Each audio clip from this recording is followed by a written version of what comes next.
Mr. Ivie Richards joins us now. He's an anti-corruption crusader. Thank you for coming on this morning. Thank you for having me. Consultant, I should say. Thank you. Well, today we see in the news the NMA, MBA in Ogun State, for instance, they seem to be angry with Labour for calling off the strike. Some civil society groups also talking about the fact that they will go on, in spite of the fact that Labour has called off the strike. And all of this, a whole lot of Nigerians say, is predicated on just one thing: corruption.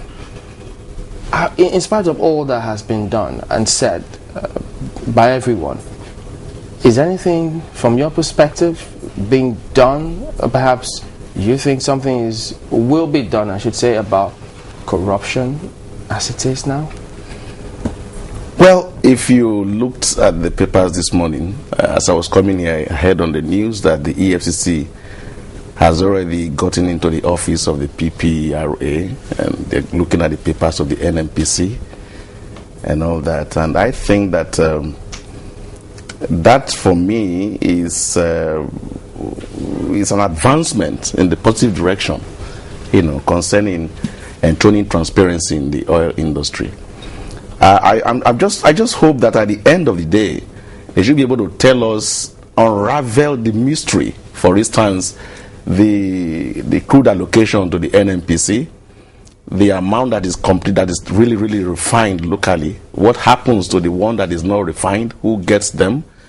The amount of the volume of products imported, the subsidy paid on these products. I'm sure that's the job that the EFCC is going to do. So I think that every Nigerian is eagerly looking forward to the aftermath of that investigation, which, if you recall, the legislature, the Senate, was trying to do before this abrupt increase in price. So for me, I think, yes, we may not have gained everything that the ordinary Nigerian were looking up to, but I think that the awakening in the spirit of the ordinary Nigerian, the fact that power belongs to the people, and it's showing now, because overnight the government has been forced to take a different position, like we would have had, years before now. So I think that those are some of the gains. But for me, the investigation of the PPRA, of the NNPC, and all those little of the petroleum industry by the EFCC is a major gain in the right direction. Well, anyway, we've actually read some of your publications in your what's the journal, Corruption Observatory, and we've seen so much tabulated there, looking at the fight against corruption from inception till this very moment, and the number of those unresolved way outnumber those that have been resolved. Now that the EFCC has moved in, just before you came in, my colleagues and I were actually asking how independent is the EFCC in this. Should they have waited for the people to have gone to the streets to demand that the books of certain agencies be looked into before they move? Certainly not. And that brings this matter to the fore. That perhaps the law, the framework setting up the EFCC should be reviewed. One should need to look at it again, like the case of the ICPC, that you have to wait for people to submit petitions before you go into it. One would have expected that long before now. On the street you hear crude allocation to senior Nigerians, and you begin to wonder where the crude is coming from. And let me just say this, that what has happened today has opened up the road to the major corruption in the oil industry. It's not the downstream, it's the upstream. How much crude is actually produced in this country? In 2003, I wrote a book entitled "Who is Stifling the Nigerian Economy?" At that time, Shell will produce, they will store, they will transport, and they will buy some part of it. Before the cabotage law, before Nigerians were entitled to transport, I don't even know whether they are really transporting crude today as we speak. So, and the DPRO is there. The DPRO is supposed to tell us how much, what the volume. There's a figure really. The question is the figure real? Now we are seeing that almost all figures are phony. So how real is the production of this nation, the crew that lives, if you kill Shell to the basic minimum, they will not leave this country. I tell you, I was in Shell for about 4 years. They won't leave this country. So what I'm saying is, why is that? Anyway, if you come to a place to do business, Yeah. and you find a lot of profit, a businessman needs profit, isn't it? So if you're making a lot of profit, why would you go? You will keep doing that business, because you're making so much profit. But the place of the law is a different matter, I imagine. As far as the legal system in this country is concerned, yes. Are you worried that some people, some individuals, and even some agencies could fall victim of, should I say, politics, some in this whole fight against corruption? Because sometimes you go through the social networks and you see that social media, you see some names being bandied around. Should the EFCC be listening to some of those allegations, or to just ignore and go through with it? My position as a consultant in that field is that even anonymous petitions should be investigated. You never can tell what will come of it. Look into it. If there's substance in it, let Nigerians know and prosecute the situation. Yeah, but in terms of the fact that you're saying AFCC, the Enabling Act should be reviewed, but that does say they can't say that they've not received at least one petition about the corruption that goes on in the petroleum sector before today. And let me now say that the leadership is now what you should look at. We had the case of Ribadu, after which Waziri came on board. And now the man that is there now, was very effective when Ribadu was there. And from what we are hearing, it's difficult to outrightly, categorically say some things right now. But I think that Nigerians can actually hope for the best. We can hope for the best. That's the way I look at it. I want to ask you, is it possible in this fight against corruption? Well, sometimes some people say we're always looking at top down, in the sense that it has to start with the leadership. Can it ever come from bottom up? Certainly. And how is it going to play out under the circumstances? Because we say now that Nigerians are a little more aware and they're asking more questions. How can we begin to question in such a way that it gets up there and we're able to hold people who are there accountable and, make them a little more transparent, as it were? Coming from the bottom up would have to reinvigorate, and I think that it appears to me that these new people in the Jonathan's administration appear to be thinking right. I just heard this morning that the administration of the NOA, the leadership, is being changed. If you recall in this country the time of Professor Who now, when he was in NOA, Jerry Ghana, even this petroleum, the information gap that necessitated this strike would have been avoided. We had this public address system on streets, on local roads, informing Nigerians, telling them why a policy like this should come on board. And people will ask questions. There will be feedback. All right?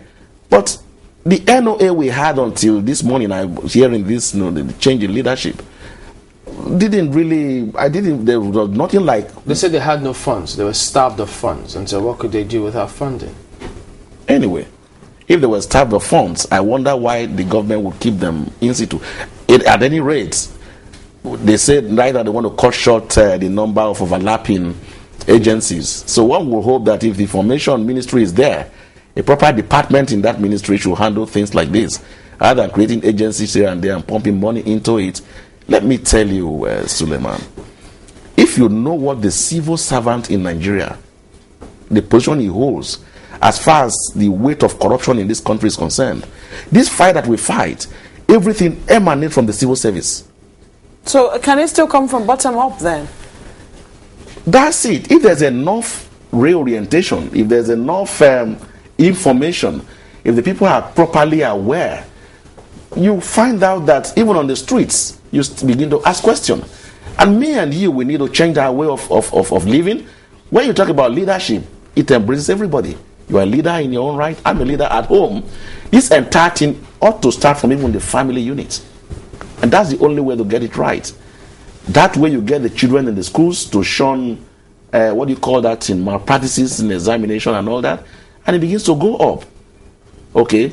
But the stage we have reached in this country, we will need coercive institutions.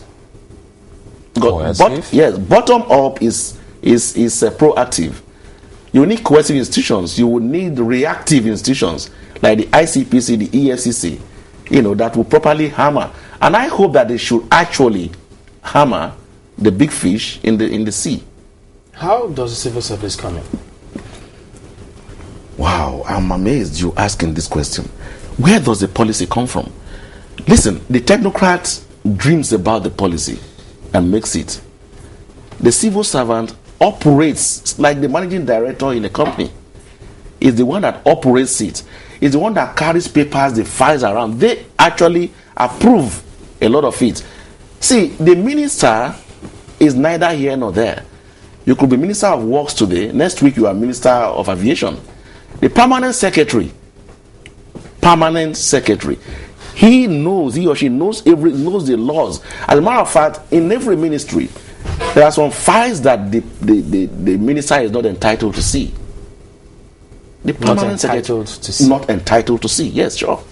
And he or she will head that ministry. The PAMSEC and the civil service, those directors and those people under him operate. They are the people who actually operate this country.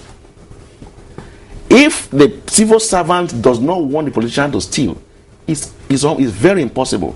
Is it not because those positions have been left for politicians who, perhaps if he had a thoroughbred in those positions, will the ministry or the civil service bamboozle him or harass it? What? I didn't quite follow. If you have someone, for instance, say ministry of any of the ministries, yes, and you have someone who is grassroots, who knows the job inside out, what is it that the civil service will come and tell him that he will buy? You mean as a minister? As a minister. Oh dear. It means that you really don't understand how the thing operates. The minister is the CEO of the ministry. Okay?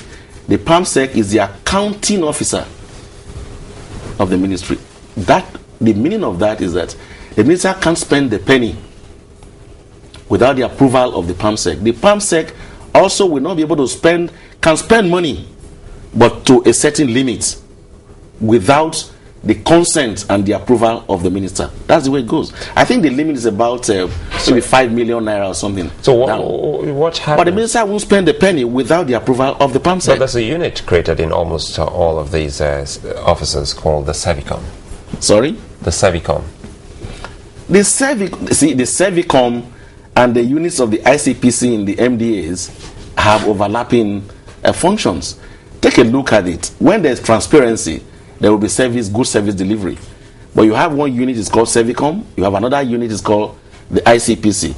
Most times I ask myself, what's the distinction between these two bodies? And in the time of budgeting, allocations are made for the unit of the ICPC and the unit of the Servicom. And I tell you, no penny of those allocations go back to the treasury. Everything is spent as at the end the end of that accounting year. If that's always been the case, it's amazing that sometimes we see the anti-corruption agency, for instance the EFCC, go after some former ministers and we don't get to hear anything about a permanent secretary most of the time. Well, and you say he or she is more or less the account officer. I wonder who would be really interested in investigating 5 million, for instance, except the 5 million is broken into multiple places. But the minister would go for about 100 million, 200 million, as we see in aviation industry and all that. What I'm saying is that for that money to come out of the ministry's purse, the permanent secretary knows the rules and the regulations. If it's on the left side of the law, the PAMSEC will just simply say not approved, and that's the end. So I know of a PAMSEC in this country right now. The person is a minister. The minister then would put this line of entourage and all that for a particular official trip, and the PAMSEC would just simply write 200,000 naira approved. The minister goes back to begin to shed weight and all that to make the thing accommodate the money that the PAMSEC has. The person I'm talking about right now is a minister in this present administration. And it was a PAMSEC? It was a PAMSEC. So, and those are the kind of people that we need. She was a PAMSEC, she was head of service, briefly. yeah, but Now she's the minister. Isn't it almost the same thing I was saying? Because, I mean, if you have a politician who has not gone through those rudiments and is a minister, you won't know how it works.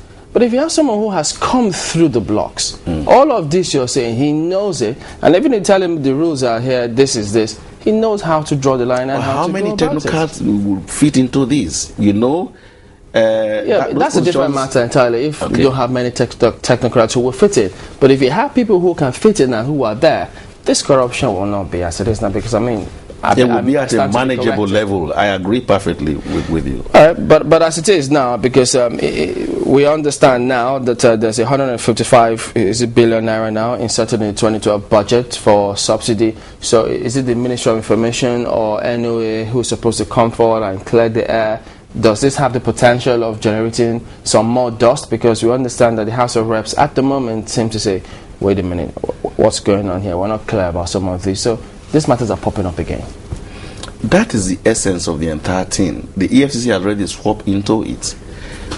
The problem in this country is really enormous. The essence of democracy is the legislature. Okay? If you look at these lawmakers, you don't even know where to start from. You have, I'm sorry I'm digressing, but it's something that eats me from inside. For instance, what is the business of a lawmaker with a project in his constituency?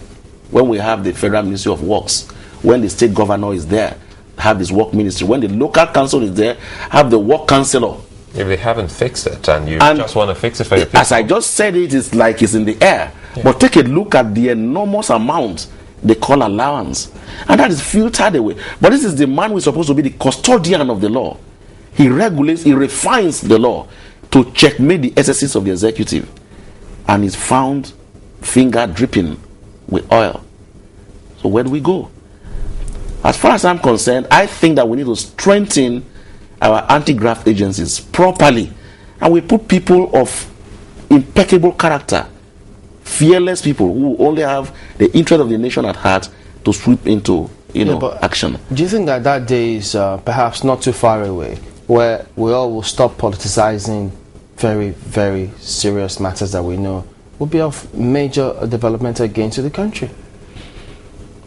Well, how far? Still far away. How far? Maybe still far.